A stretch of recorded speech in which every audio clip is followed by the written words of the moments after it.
평생 아버지로 살아오신 우리 성도님들 앞에서 제가 아버지 설교를 한다는 것은 어떻게 보면 굉장한 아이러니일 수 있습니다.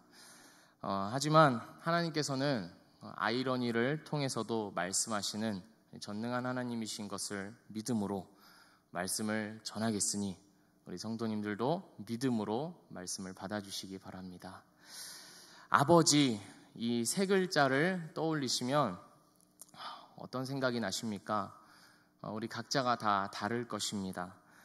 아버지라는 세 음절, 짧은 단어이지만 이 단어 하나에는 아버지와 함께했던 모든 시간들, 아버지가 나에게 해주셨던 말씀들, 그 모든 것들이 압축되어서 이렇게 담겨 있을 것입니다. 저도 아버지 하면 괜히 애잔한 마음이 듭니다. 아버지의 영향이라는 것은요, 굉장히 큽니다. 지대한 영향을 끼칩니다.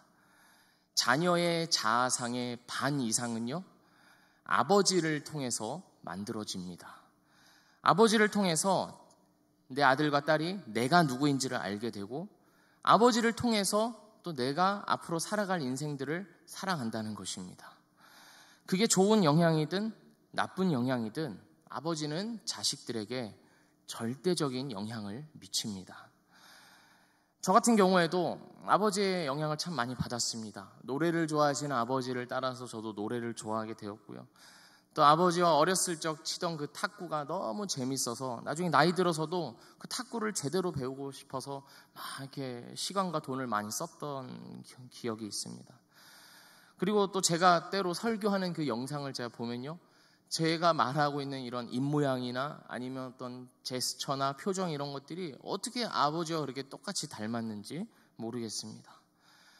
또 이런 것도 있습니다. 사과나 배를 먹을 때 왜 이렇게 껍질을 깎지 않습니까? 껍질을 깎아내고 또 이렇게 살을 이렇게 발라냅니다. 가운데 이렇게 뼈가 남죠. 아버지가 그 뼈를 난 이 뼈가 좋아하면서 참 맛있게 드셨던 적이 많았는데, 저도 지금 이제 결혼하고 나니 난 뼈가 좋아하면서 이렇게 맛있게 먹고 있습니다. 어떤 사람은 아버지로부터 좋은 영향을 받기도 하지만요, 그렇지 않은 경우도 있습니다. 어쩌면 그런 경우가 더 많을지도 모르겠습니다. 안 좋은 영향을 받는 경우가 더 많을지도 모르겠습니다. 그래서 이렇게들 말합니다. 나는 절대 우리 아빠처럼은 안 될 거야. 그런데 그렇게 말하는 것 자체가 어떻게 보면 그 아버지의 영향을 이미 받고 있다는 증거입니다. 심지어는 아버지가 일찍 돌아가셔서 아버지의 부재를 경험했던 사람들마저도 아버지의 영향을 받습니다. 어린 시절 아버지에 대한 그리움이나 상실감, 그리고 부재로부터 오는 그런 분노 등 아버지는 살아서나 죽어서나 자녀들에게 늘 영향을 미치는 것입니다. 그러니까 아버지라는 이 존재의 무게감이 얼마나 무겁고 큰 것입니까? 그런데 그렇게 지대한 영향을 끼치는 아버지의 존재임에도 불구하고 지금껏 대부분의 사람들은요, 이 아버지가 얼마나 중요한 것인지에 대해서 심각하게 생각하지 않았습니다. 가정 안에서 아버지의 책임과 역할이 얼마나 중요한지, 또 얼마나 반드시 필요한 것인지에 대해서 충분히 고려하지 않았습니다. 아버지의 역할은 국한되어 있었죠. 어디에 국한되어 있었습니까? 돈을 버는 것. 돈을 벌어서 가정을 부양하고 가정이 경제적으로 이렇게 무너지지 아니하도록 그 책임을 진다고 정작 가정 안에서 아버지가 감당해야 될 것들에 대해서는 많이 소홀했던 그런 경향이 있습니다. 물론 중요합니다. 가정의 생존과 안위를 위해서 가장으로서 경제적인 책임을 맡는 것은 결코 간과할 수 없는 아주 중요한 일입니다. 그런데 그 역할만이 너무나 지나치게 부각되어서 그것만 하면 아버지로서의 소임을 다했다고 생각하는 그런 경향들이 우리 부모 세대의 분들에서는 대부분이 그랬습니다. 열심히 일을 하고 돈을 갖다 주면 나머지는 이제 가정의 어떤 자녀 교육이나 이런 것들은 엄마가 알아서 하는 거죠. 10년 전까지만 해도 대부분 남자의 역할, 아버지의 역할은요, 그런 전통적인 개념, 돈을 벌어서 가족을 부양하는 것에 맞춰져 있었습니다. 그러다 보니까 이런 일이 일어납니다. 저랑 같이 신학교를 다녔던 동기 목사님의 이야기인데요. 애들이 이렇게 저한테 이렇게 한번 이렇게 진솔하게 말을 했던 적이 있습니다. 애들이 어렸을 때는 밖에서 정신없이 일하느라고 애들 볼 시간이 없었어. 아내가 주로 애들을 맡아서 다 키웠지. 그런데 이제 애들이 벌써 고등학생이야. 그러니까 애들은 나하고 있으면 서먹서먹해. 그래서 내가 한 번은 안 되겠다 싶어서 애들이 마루에서 TV를 보고 있길래 옆에 가서 좀 이야기를 좀 해보려고 앉았어. 내가 잠깐 분위기를 이렇게 잡고 말을 하려고 옆에를 딱 봤는데 아무도 없더라고. 다 방으로 들어간 거야. 저한테 이렇게 한탄하듯이 그렇게 말씀을 한 기억이 납니다. 가족을 위해서 평생을 애쓰면서 살았는데 정작 남은 건 뭡니까? 서먹하고 어색한 자녀 관계. 아버지가 없으면 더 좋은 가족 관계가 만들어지는 거예요. 아버지가 없을 때 더 화목하고 즐거운 것 같고, 아버지인 내가 끼면 오히려 이상해지는 이런 현상이 많은 가정들에서 발생하고 있다는 것입니다. 왜 이런 일이 일어나는 걸까요? 왜냐하면 아버지가 아버지 노릇을 배우지 못했기 때문입니다. 어떻게 아버지가 되어야 하는지, 내가 가정 안에서 어떤 역할을 감당하고 또 어떤 책임을 져야 하는지, 자녀들을 내가 어떻게 가르치고 인도해야 되는지에 대해서 따로 배우지를 못하고 그저 열심히 일을 했기 때문입니다. 일을 하신 것에 대해서 비난을 하는 것이 아닙니다. 너무나 큰 수고와 어려움이 있었을 것입니다. 하지만 그것만 있었다는 것입니다. 저는요, 학창시절부터요, 배우가 되고 싶었습니다. 그래서 졸업 후에 극단에 들어갔습니다. 그래서 그토록 바라던 그 대학로 데뷔도 했습니다. 배우가 된 것이죠. 그래서 팜플렛에 보면 저를 이렇게 소개할 때 배우 이진성 이렇게 소개되어 있었습니다. 하지만 갓 데뷔한 배우가요, 배우라고 할 수 있을까요? 물론 배우가 맞죠. 초짜 배우죠. 엄연한 배우가 맞습니다. 하지만 이제 배우의 길에 막 들어선 풋내기일 뿐입니다. 풋내기 배우, 초짜 배우일 뿐입니다. 평생에 걸쳐서 배우고 익히고 깎이고 다듬어져야 진정한 배우라고 말할 수 있는 겁니다. 아카데미 조연상을 받은 우리 윤여정 배우 같은 그런 분들을 진짜 배우구나라고 말할 수 있는 겁니다. 제가 뭐 아이돌을 비하할 의도는 없지만 뭐 이렇게 가수 하다가 잠깐 어떻게 기획사의 힘에 입어서 잠깐 이렇게 작품 하나 했다고 배우 누구 이렇게 부를 수는 없는 겁니다. 아버지도 마찬가지입니다. 아이를 낳았습니다. 그 순간부터 남자는 무엇이 되죠? 아버지가 됩니다. 그렇지만 그 아버지가 된 것은요, 아버지로서의 길에 막 들어온 것 뿐입니다. 아버지는 평생 동안 아버지 역할, 아버지 노릇을 배워가면서 가정을 아름답고 즐겁게 만들어갈 책임이 있는 것입니다. 처음에는 잘 되지 않더라도 계속 배우고 익히면서 뭐 여러 가지 요즘 뭐 많은 강의들이 있고 찾아만 보면 너무나 많은 강의들과 또 책들이 얼마나 많이 있습니까? 뭐 그런 것들을 포함해서 그렇게 계속 배우고 익히면서 아버지로서 완성이 되어가야 하는 것입니다. 아이만 낳는다고 아버지가 아니라 자녀와 함께 같이 완성되어져 가는 것, 같이 자라가는 것, 그것이 바로 아버지입니다. 이 역할을 포기해버리면요, 가정 안에서 아버지가 있을 자리는 존재하지 않습니다. 아버지가 가정을 소홀히 하고 자신의 성취를 위해서만 살아가거나 가족을 부양한다는 명목으로 가족을 희생시키면서까지 자기의 일에만 치중한다면 아버지는 그야말로 돈 벌어오는 기계 말고는 가정 안에서 맡을 역할이 없는 것입니다. 아버지는 만들어져 가는 것입니다. 내가 맡은 일에 능숙해져야 전문가가 되듯이 아버지도 아버지 노릇의 전문가가 되어야 하는 것입니다. 그러기 위해서, 그 전문가가 되기 위해서 끊임없이 배우고 익혀서 연습하고 도전해야 하는 것이 바로 아버지 노릇입니다. 그런 것을 배우고 익히는 일이 없다면 나는 어떤 거를 자녀에게 물려주게 될까요? 내가 보고 들은 것을 토대로 해서 자녀들에게 물려주게 됩니다. 다시 말해서 나의 아버지로부터 물려받은 아버지 상을요, 그대로 자녀들에게 물려주게 되는 것입니다. 나는 싫어. 나는 그러기 싫어. 나는 절대 그러지 않을 거야. 말한다고 이게 자연스럽게 없어지는 것이 아니라 내가 평생 동안 살아오면서 보고 온 아버지가 있기 때문에 그건 자연스럽게 내 안에 녹아있는 것이고 또 자연스럽게 내 자녀들에게 흘러갈 수밖에 없는 것입니다. 부정적인 쪽이든 긍정적인 쪽이든 나의 아버지의 모습 그대로를 내가 따라가는 것입니다. 그래서 평소에는 그런 아버지로부터 받은 영향이 드러나지 않을지도 모릅니다. 하지만 어떤 위기 상황이 왔을 때 아니면 어떤 감정적인 동요가 생겼을 때는요, 나도 모르게 그 아버지의 모습이 나에게 그대로 발견되는 겁니다. 그래서 지금부터는 아버지의 이 유형에는 어떤 것들이 있는지, 내가 나의 아버지로부터 받은 어떤 아버지 상에는 무엇이 있는지를 조금 더 자세하게 살펴보려고 합니다.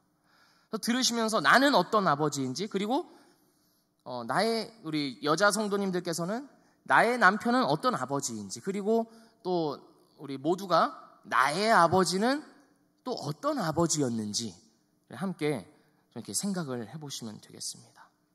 첫 번째는요, 성취지상주의형 아버지입니다. 성취지상주의형 아버지는 어떤 아버지냐면요, 말 그대로 이 성공하는 것에 굉장히 큰 가치를 부여합니다. 평소에는요, 자녀에게 별 반응을 보이지 않다가요, 어떤 자녀가 좋은 성적을 받았다거나 아니 어디에서 상을 받았다거나 할 때 아버지가 이렇게 반응을 하는 거예요. 잘했다, 이렇게 칭찬을 해주고요. 남들이 나를 어떻게 생각하는지에 대해서 큰 가치를 부여합니다. 나의 생각, 또 나의 느낌보다는 나에 대한 다른 사람들의 평가와 시선이 더 중요합니다. 그래서 이런 아버지 밑에서 자란 자녀들은요, 똑같이 그 성공과 성취, 다른 사람들이 나를 어떻게 보는가에 대해서 큰 가치를 부여합니다. 내가 이것을 해내야만 아버지가 나를 사랑해주고 나를 인정해준다고 생각합니다. 그리고 다른 사람들이 나를 어떻게 보는가가 중요하기 때문에 늘 좋게 보여야 한다는 그런 강박에 시달리게 됩니다. 이미지에 신경을 쓰고요, 또한 어떤 승부에 있어서 이기는 것이 굉장히 중요해집니다. 그래야 자신의 가치가 올라가는 거거든요. 자신이 무슨 생각을 하고 무엇을 느끼는가 하는 것보다 남들이 자신을 어떻게 생각하는지가 더 중요해집니다.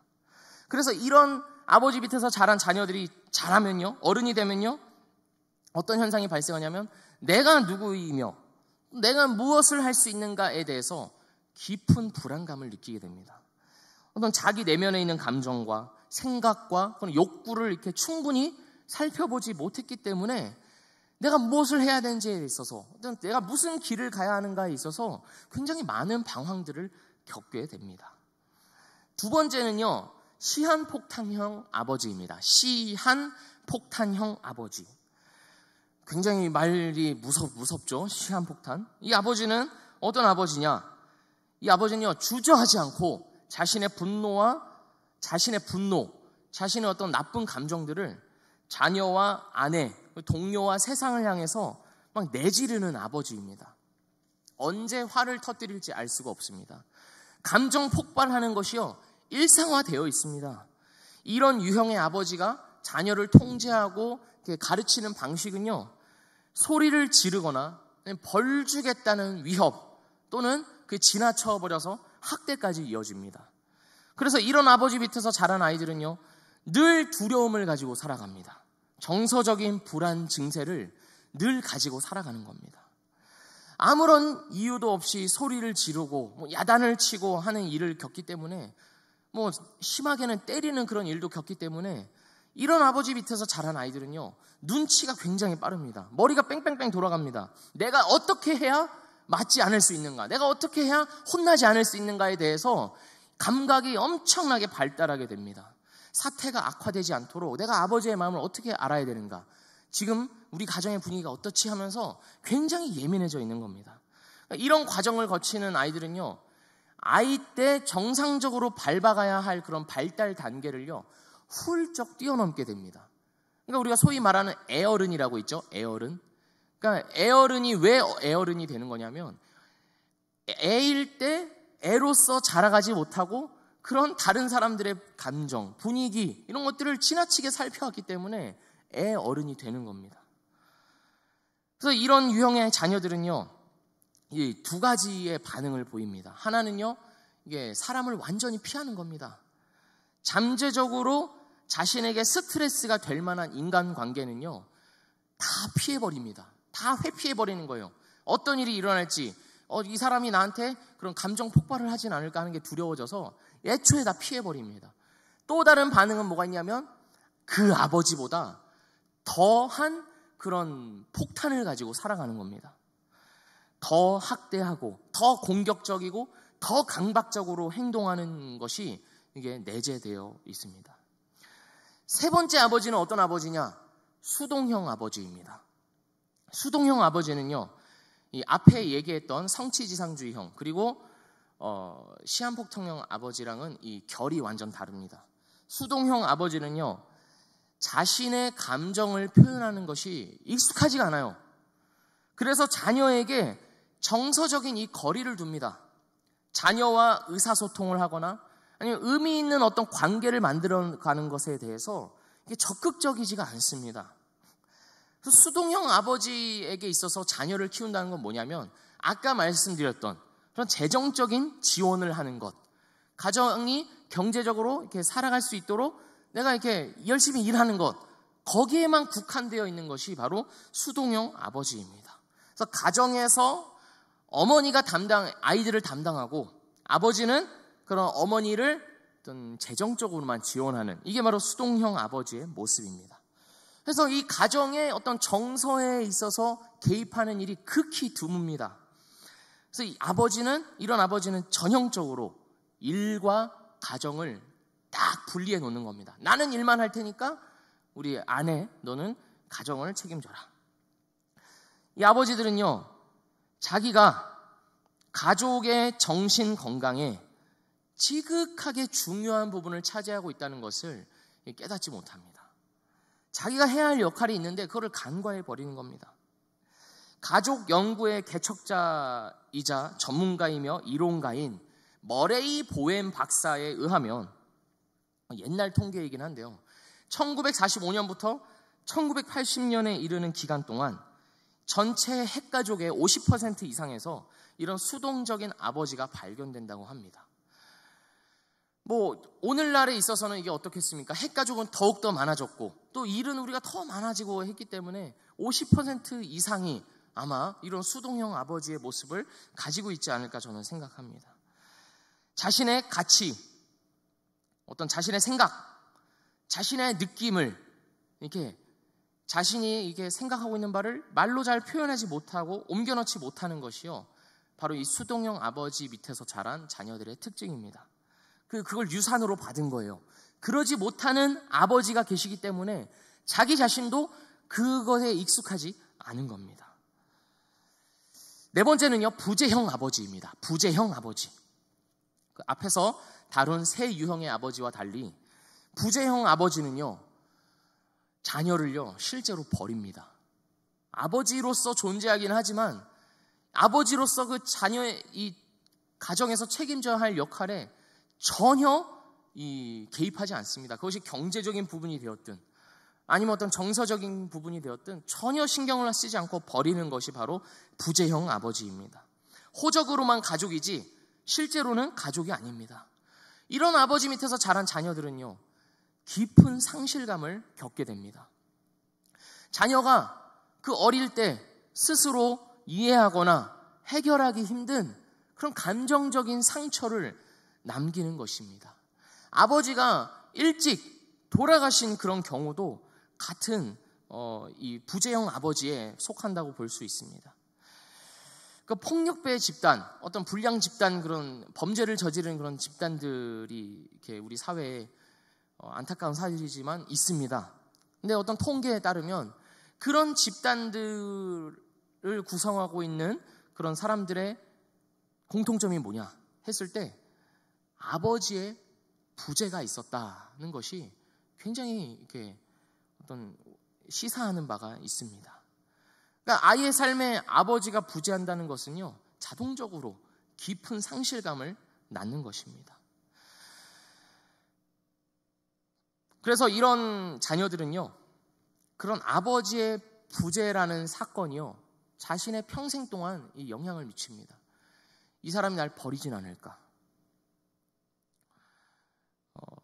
내가 겪어왔던 그런 상실의 경험이 앞으로의 나의 삶에서도 반복되진 않을까 하면서 굉장히 두려워하는 그런 경향을 갖습니다. 5번째 아버지입니다. 이제 마지막 5번째인데요. 이 아버지는요, 배려하는 멘토형 아버지입니다.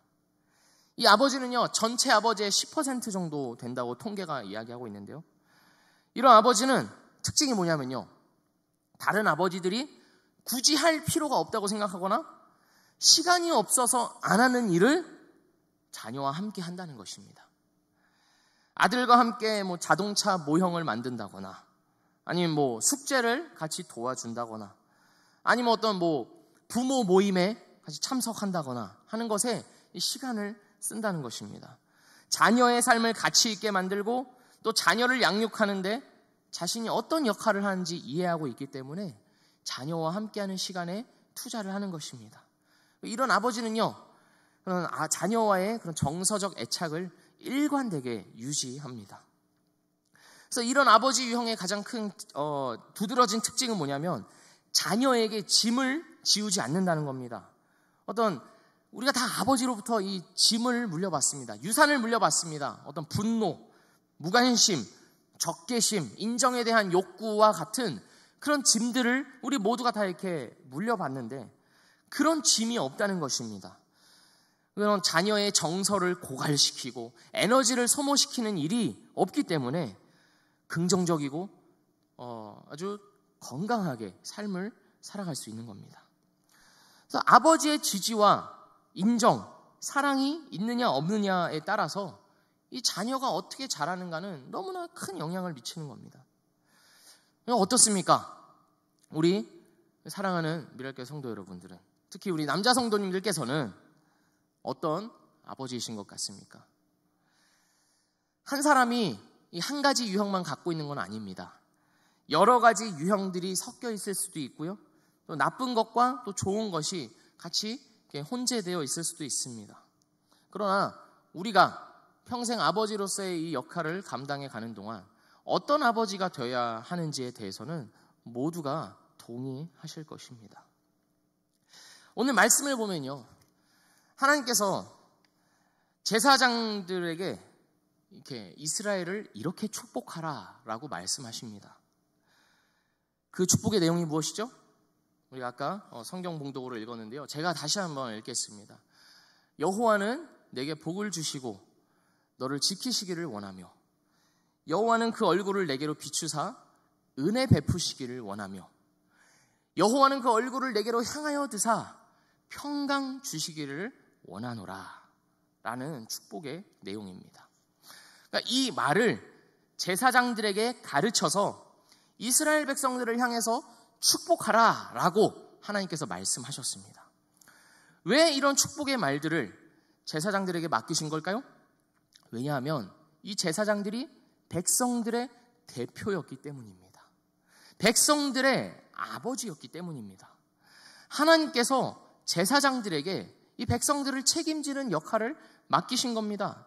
그래서요, 이스라엘의 역사는요, 이 백성들을 책임지는 제사장, 그리고 나중에 가면 어떤 왕도 포함이 되지만 이런 백성들의 대표가 어떻게 하느냐에 따라 그 나라의 운명이 완전히 바뀌었습니다. 백성들의 대표로서 하나님을 잘 섬기고 하나님을 사랑한 왕 때는요, 그 나라가 평안하고 아주 좋은 그런 태평성대를 누렸고요. 그렇지 않았을 때에는 이 나라가 다른 외세의 침략으로 인해서 또는 내부의 어떤 그런 병마라든지 안 좋은 일로 인해서 항상 어려움을 겪었습니다. 그러니까 그 백성의 대표가 어떻게 하느냐에 따라 이 백성 전체가 달려 있다는 것입니다. 이것이 우리 아버지들도 마찬가지입니다. 하나님께서요, 우리 아버지들에게 가정을 맡겨주셨습니다. 하나님을 대신해서 그 가정을 책임지고 다스리라고 하나님께서 맡겨주신 것입니다. 내가 그냥 어쩌다가 결혼하고 어쩌다가 이 사람 만나가지고 결혼하고 또 자식을 낳고 그냥 바쁘게 그냥 살아온 것 같지만 그게 전부가 아닙니다. 결코 그렇지 않습니다. 나는 그저 흘러온 인생길이었는지는 몰라도 그 모든 것들이 하나님의 계획과 뜻 안에서 진행되고 있었던 겁니다. 무슨 계획과 무슨 뜻입니까? 나로 하여금 아버지가 되게 하시려고, 나로 하여금 이 가정을 책임지는 제사장이 되게 하시려고, 평생 동안 아버지 노릇을 잘 배워가게 하시려고, 그것을 통해서 아름답고 귀한 가정을 만들어가게 하시고 나의 자녀들을 주님 안에서 잘 자라게 하려는 그런 계획과 뜻입니다. 우리 사랑하는 미랄교회 성도 여러분, 특히 우리 아버지 성도 여러분, 이제부터는요, 우리가 이 아버지라는 이름에 무게를 부여하기를 원합니다. 하나님께서 맡기신 일입니다. 하나님께서 이 가정을 잘 세워가라고, 이 가정을 하나님 뜻 안에서 잘 만들어 보라고 평생 작업해야 할 것으로 내게 맡겨주신 겁니다. 물질을 통해서 가정을 지킬 뿐만 아니라 나라는 존재의, 아버지의 존재의 전 인격을 통해서 가정을 섬기고 사랑함으로써 이 가정 가운데 하나님의 나라를 세워가라고, 하나님의 계획과 뜻이 실현되는 곳으로 만들라고 나에게 맡겨주신 겁니다. 그 책임이요, 우리 모든 아버지들의 어깨 위에 짊어져 있는 겁니다. 믿으십니까? 하나님을 믿는다는 것은 죽어서 천국 간다 하는 그런 단순한 수준이 아닙니다. 하나님을 믿는다는 것은 내가 살아가는 모든 삶 가운데 하나님의 뜻과 계획을 깨닫고 그것에 순종하는 것을 의미합니다. 잘 되지 않더라도 씨름하며 도전하며 하나님께 도움을 구하며 하나님 안에서 답을 찾아가는 그 모든 삶의 과정을 통틀어서 하나님을 믿는다라고 말하는 겁니다. 그러니까 내가 하나님을 믿는다고 하는 남자는, 아버지는 누구나 이것을 받아들여야 합니다. 하나님이 나에게 가정을 맡기셨다. 이 가정을 세워가는 책임을 내 어깨에 짊어주셨다 하고 말입니다. 우리 가정 가운데 하나님 안에서의 화목과 기쁨과 사랑이 넘치기보다 다툼과 불안과 우울과 상실감이 지배하고 있다면 우리 아버지들이 회개하셔야 합니다. 누구보다도 아버지인 우리에게 책임이 있습니다.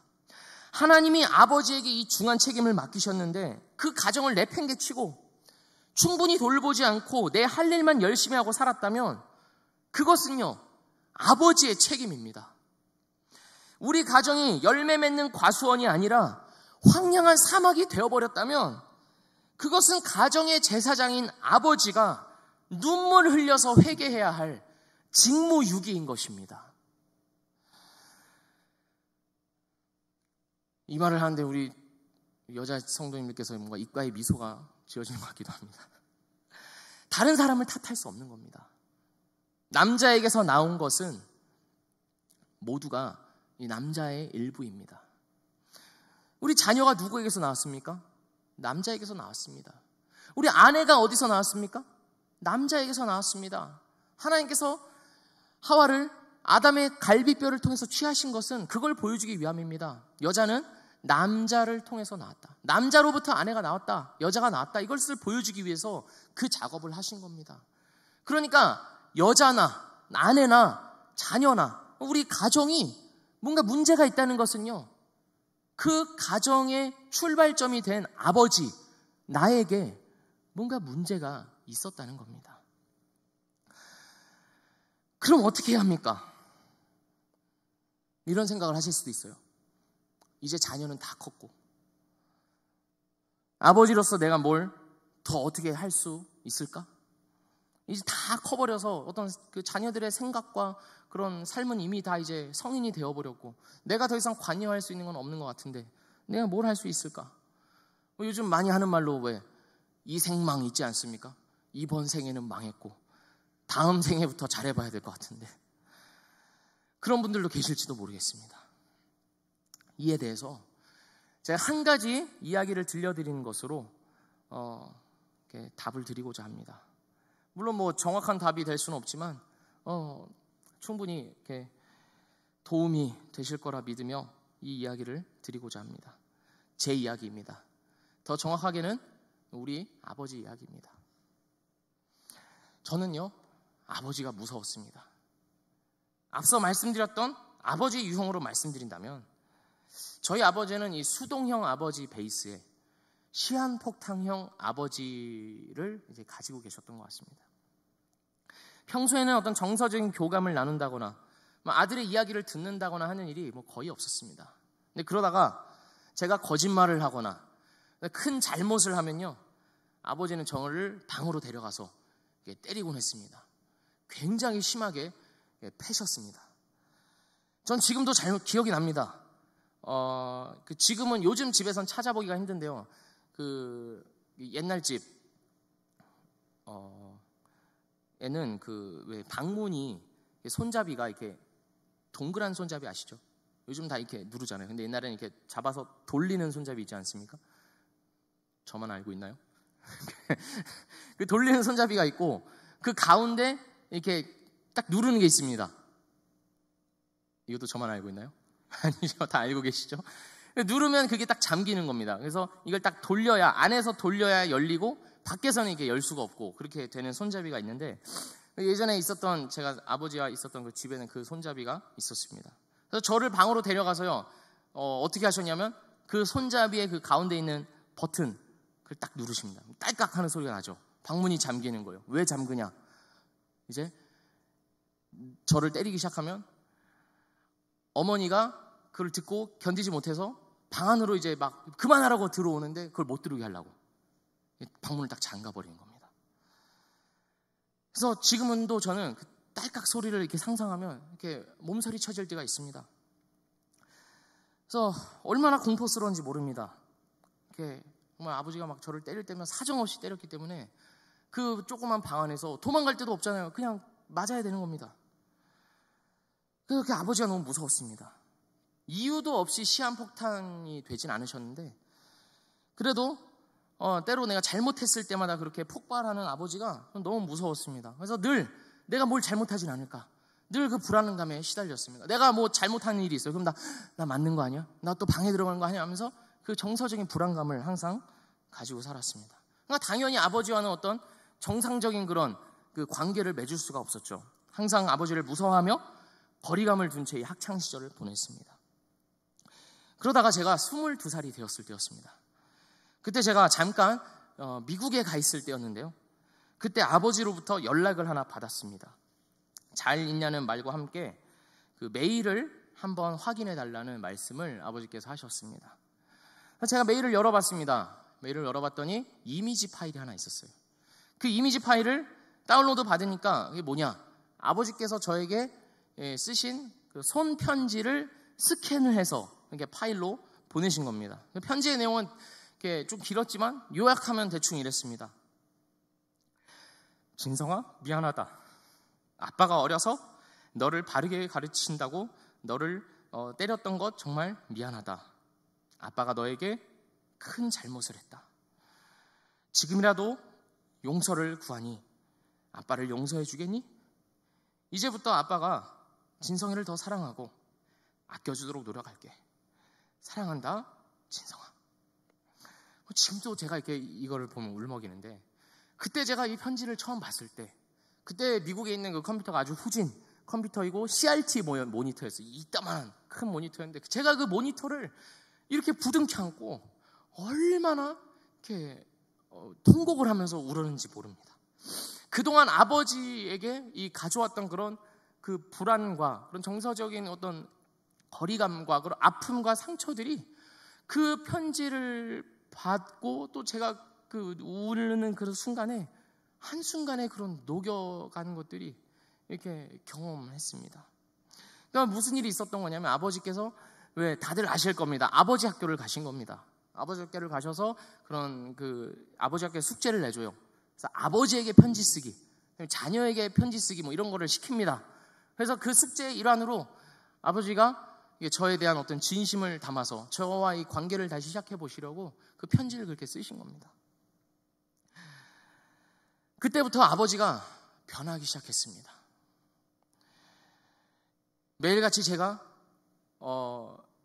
집에서 나갈 때, 학교를 가거나 이렇게 일을 갈 때 아버지께서 항상 저의 머리에 이렇게 손을 얹고, 이것도 아버지께서 항상 시키는 겁니다. 여호와는 내게 복을 주시기를 원하고 너를 지키시기를 원하며, 여호와는 그 얼굴을 내게로 비추사 은혜 베푸시기를 원하며, 여호와는 그 얼굴을 내게로 향하여 뜨사 평강 주시기를 원하노라. 이렇게 축복 기도를 이렇게 아빠가 해주시면서 매일같이 저를 보내시는 겁니다. 처음에 굉장히 어색했습니다. 왜 이렇게 하시는 거지? 하면서 굉장히 이상했는데, 이게 이제 반복되고 쌓일수록 너무 이게 좋은 거예요. 아버지가 나를 사랑하는구나, 아버지가 나를 축복하는구나, 아버지가 나의 아버지구나 하는 것이 시간이 지날수록, 성인이 다 된 그때부터도 점점 회복이 되기 시작하면서 이 아버지와의 관계가, 진정한 아버지와의 관계가 시작되었습니다. 사랑하는 우리 미랄교회 성도 아버지 여러분, 우리 아버지에게 가장 필요한 것이 무엇이겠습니까? 우리 아버지에게 필요한 것은요, 하나님의 은혜입니다. 하나님께서 우리 아버지들에게 주신 그 사명, 아버지를 통해서 그 가정을 세워가시려는 그 하나님의 뜻이 이루어지기 위해서 가장 필요한 것은 바로 하나님의 은혜입니다. 이 자리에 앉아 계신 우리 모든 아버지 성도님들께서는 그 하나님의 은혜를 매일같이 구하며 그 하나님의 뜻을 우리 가정 가운데 세워가시는 제사장들이 되시기를 주님의 이름으로 축복합니다. 부족한 부모일 수 있습니다. 모두가 그렇습니다, 사실. 그렇지만 괜찮습니다. 하나님께서 붙들어 주신다면, 하나님께서 은혜 주신다면 아버지는 살아날 것입니다. 그리고 그 아버지를 통해서 가정도 살아날 줄 믿습니다. 나의 부모로부터 받은 것이 굉장히 부정적인 것들이 많을 수 있습니다. 안 좋은 영향들을 특히나 저의 세대보다도 여기 앉아 계신 우리 성도님들의 세대에서는 더 많이 받았을 것입니다. 그러나 그 부족한 부모, 불완전한 부모를 우리가 겪은 것은요, 완전한 부모이신 하나님을 알려주기 위한 것이었음을 우리 성도 여러분께서 믿으시길 원합니다. 하나님께서 나의 완전한 아버지가 되시고 하나님만이 나의 완전한 부모가 되신다는 것을 알려주시기 위해서 지금 살아가고 있는 이 땅에서 부족한 부모, 불완전한 부모를 겪었던 것입니다. 나는 그것을 겪었지만 우리 자녀들에게는, 우리 사랑하는 자녀들에게는 그런 같은 것을 되물려 주기보다 하나님의 은혜로 바뀌어진 나, 하나님의 은혜로 살아난 나를, 그런 아버지를 유산으로 물려줘야 되지 않겠습니까? 우리 자녀들에게 물려주고 싶은 것들이 얼마나 많습니까? 어떤 재산이 될 수도 있고, 뭐 다른 것이 생각이 안 나네요. 재산 말고. 그렇지만 어떤 것을 우리가 무엇을 물려줘야 가장 좋은 유산이 되겠습니까? 바로 나 자신입니다. 하나님의 은혜로, 하나님께서 함께 하시는 나라는 아버지, 그 자체를 우리 자녀들에게 유산으로 물려줘야 되는 것입니다. 우리 아버지들께서 그동안 얼마나 애써 오셨습니까? 평생 동안 가정을 부양하기 위하여서 그 아내에게도 또 자녀에게도 다 말 못하지 못하는 그런 고통과 어려움을 혼자 묵묵히 이렇게 삭히시면서 감당해 오시면서 얼마나 애써 오셨습니까? 그 가족을 위하는 마음으로 평생 살아오지 않으셨습니까? 그러나 그 가운데 우리가 하나님의 은혜를 구하는 것은 빠져있지 않았는지요? 하나님의 은혜로 이 가정을 다스려야겠다는 그런 마음들은 부족하지는 않았는지요. 우리가 이제부터는 그 아버지로서의 사명을 감당해가는 모든 성도님들 되시기를 주님의 이름으로 축복합니다. 하나님께서 함께 하실 것입니다. 하나님을 붙들고 하나님의 은혜를 구하며 내가 이 가정을 살려야겠다, 내가 살아야 이 가정이 살아간다 라고 믿으면서 하나님 앞에서 살기를 힘쓰며 하나님의 사랑을 가정 자녀들에게 물려주기를 애쓰며 살아가는 그런 모든 아버지들에게 하나님께서 반드시 함께 하실 것입니다. 함께 하시고 또 그 아름다운 가정을 회복해 하시고 결국에는 하나님께서 원하시는 그런 계획과 뜻이 이루어지는 하나님의 나라로 우리 가정이 만들어 가질 줄로 믿습니다. 설교를 이렇게 마무리했으면 좋겠습니다. 이 아버지 학교에서 많이 하는 건데요. 아버지가 저에게 귀가 닳도록 말씀하셨기 때문에 저에게도 이렇게 남아있는 것 같습니다. 우리 아버지들께서 특히 힘써서 함께 했으면 좋겠는데요. 제가 아버지가 살아야 가정이, 그러면 우리 성도님께서 가정이 산다, 이렇게 우리 힘차게 외쳐보는 겁니다. 아시겠죠? 아버지가 살아야.